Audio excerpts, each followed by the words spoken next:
High in the Ethiopian highlands where the air is crisp and the landscape is a tapestry of lush green hills and valleys, a legend was born. A humble goat herder named Kaldi, dressed in traditional Ethiopian attire, spent his days tending to his flock. One day he noticed something strange and extraordinary. His goats, usually calm and docile, were unusually frisky. They were jumping and dancing on their hind legs, displaying an energy he had never seen before. Kaldi observed them closely and discovered that they had been eating the bright red berries of a particular shrub. These berries seemed to be the source of their newfound vitality. Intrigued and curious, Kaldi decided to try the berries himself. He picked a handful and tasted them, wondering what effect they might have on him.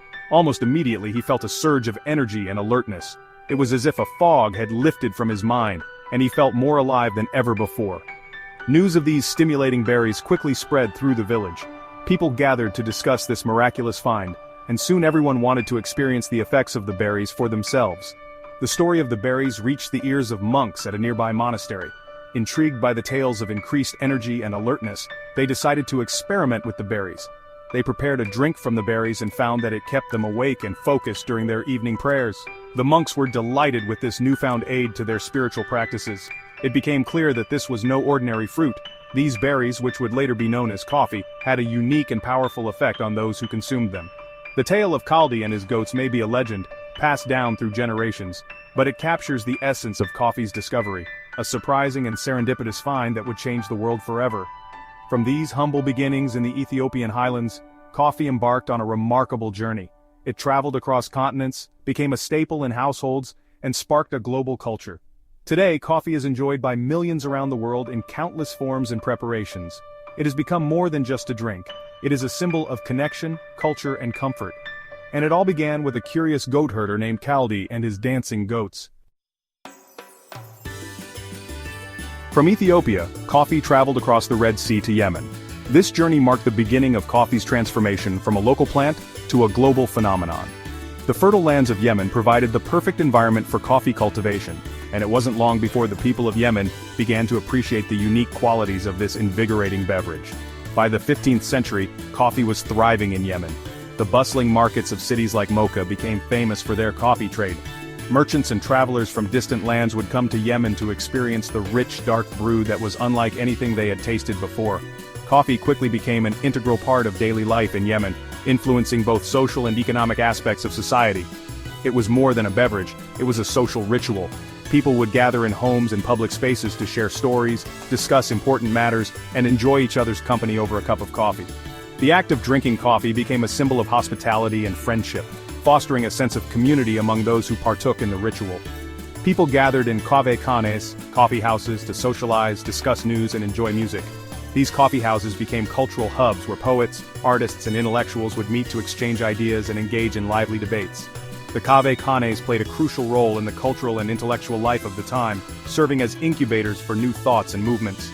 Coffee became central to Islamic culture. It was often consumed during religious gatherings and ceremonies, providing a stimulant that helped worshippers stay awake during long hours of prayer and meditation. The drink was seen as a gift from God, a means to enhance spiritual experiences and foster a deeper connection with the divine. It was enjoyed at home and in public. Families would come together to share coffee, strengthening bonds and creating cherished memories.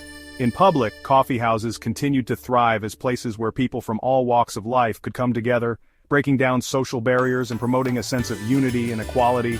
The roasting and brewing of coffee beans became an art form. Skilled roasters and brewers developed techniques to enhance the flavor and aroma of the coffee, turning the preparation of the drink into a highly respected craft. The process of roasting and brewing was often passed down through generations, with each family adding their own unique touch to the tradition. Special coffee pots, the dala, were used to brew and serve the aromatic drink. These beautifully crafted pots became symbols of the rich coffee culture, often adorned with intricate designs and made from precious metals.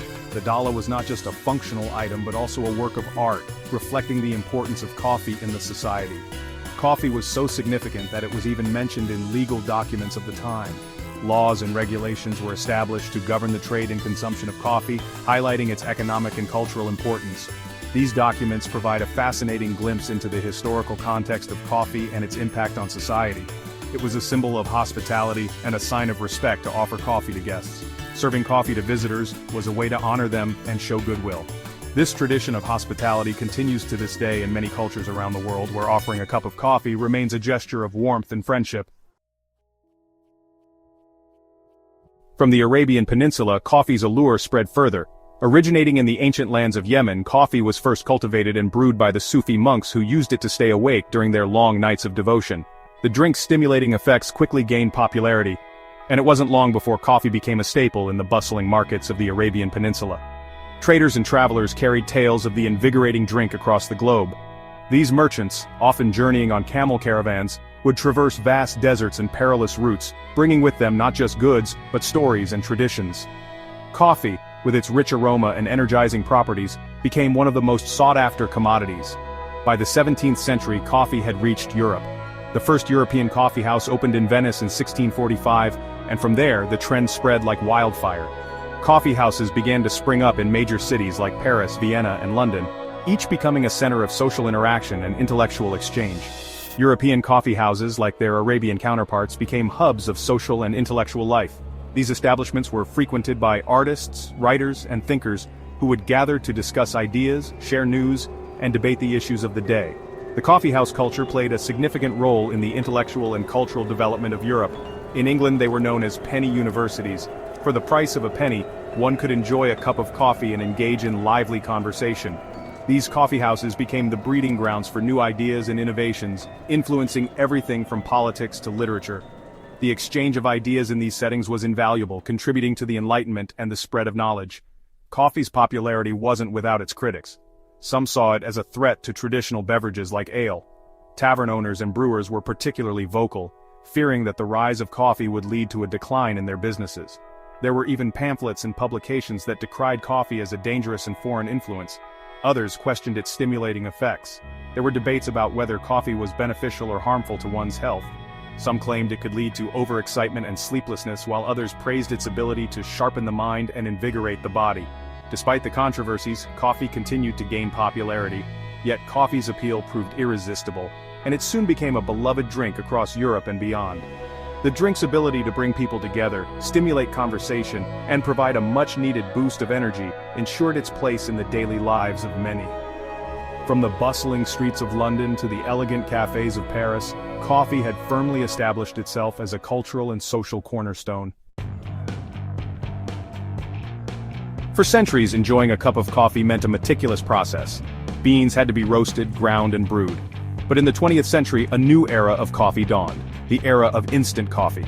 The quest for a shelf-stable, easily prepared coffee had been ongoing for decades. In 1901, Japanese-American chemist Satoru Kato developed a soluble coffee powder, a precursor to modern instant coffee.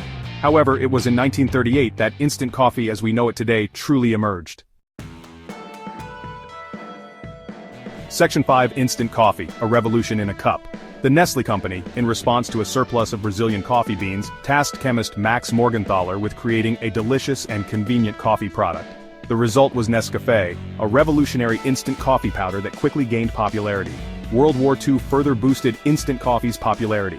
Soldiers received rations of instant coffee, introducing them to its ease and portability. After the war, instant coffee became a staple in kitchens worldwide. Section 6: The Science of Satisfaction. What makes instant coffee tick? The secret to instant coffee lies in the science behind its production. Coffee beans are roasted, ground, and brewed into a concentrated liquid. This liquid is then dehydrated, either through spray drying or freeze drying, resulting in the coffee crystals or granules we know as instant coffee. When hot water is added, the water molecules rebond with the coffee compounds, recreating the flavor and aroma of brewed coffee. While instant coffee may not perfectly replicate the nuances of freshly brewed coffee, advancements in production techniques have significantly improved its taste and quality. Section 7: More than just a drink. The social impact of instant coffee. Instant coffee's impact extends beyond convenience. It has democratized coffee consumption, making it accessible to more people. It has also played a role in shaping modern lifestyles, offering a quick and easy caffeine fix for busy individuals. Instant coffee has also had a significant environmental impact. While concerns about packaging waste persist, the production of instant coffee generally requires less water and energy compared to traditional brewing methods. Section 8: Coffee. Today and tomorrow, a look at the future. Today, the coffee industry is a multi-billion-dollar industry, with instant coffee holding a significant market share. Innovation continues to drive the industry, with new instant coffee formats, flavors, and blends emerging. From single-serve pods to cold brew concentrates, the future of instant coffee is about offering even greater convenience and variety while addressing environmental concerns. As technology advances, we can expect to see even more innovative and sustainable instant coffee products in the years to come. Section 9. Conclusion. The enduring appeal of coffee. From its ancient origins in Ethiopia to its modern incarnation as a global beverage, coffee has captivated the world. Whether enjoyed in a bustling coffee house or brewed instantly in the comfort of home, coffee continues to connect us, inspire us, and fuel our daily lives. The story of coffee is a testament to human ingenuity and our enduring fascination with this remarkable bean. So, the next time you savor a cup of coffee, take a moment to appreciate its rich history and the journey it has taken to reach your cup.